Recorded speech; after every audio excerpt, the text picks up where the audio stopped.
kilimo ndio uti wa mgongo wa Tanzania yetu, lakini pia mazingira yetu ya hapa. Sasa sisi wamama tutasema kwa uchungu sana, kwa sababu wamama ndio wakulima halisi ambao tunalea familia zetu.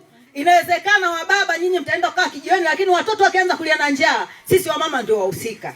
Sasa tunasikitika kwa sababu mgogoro huu haujaanza leo. Wakati mwingine tunapoenda hospitalini kuna magonjwa ambayo utasema kwamba subiri foleni, lakini kuna wagonjwa inabidi wapitilize. Yaani swala la chakula linagusa uhai. Leo anasemaje kitu ambacho kimeanza tangu mwezi wa 11. Watu wanateseka mwezi wa 12, mvua hazijaanza, mvua zimeanza. Anavyosema nitakapokuja, atakapokuja lini? Na siku hizi zilizobaki ni chache, wananchi hao watakwenda kulima lini? Na wanaposema waende, maana yake wakienda wakajaa gari, maana yake ni maandamano ambayo ndio moja ya amani inapotea. Mimi cha msingi ushauri ni bure.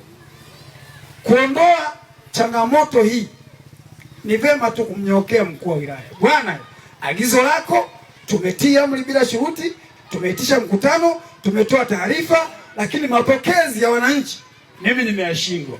Naomba uje mwenyewe.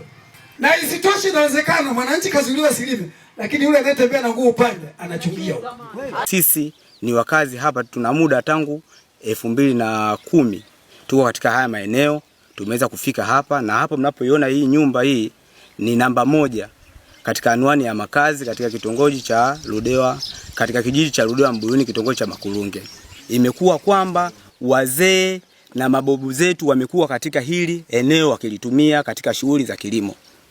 Tukafuatilia wilayani kuambia kwamba kuhusu kijiji jinsi mlivyopima, lakini baadaye wilaya wakaleta mawe kutoka Wizara ya Ardhi na wakasema kwamba mawe yatapandwa.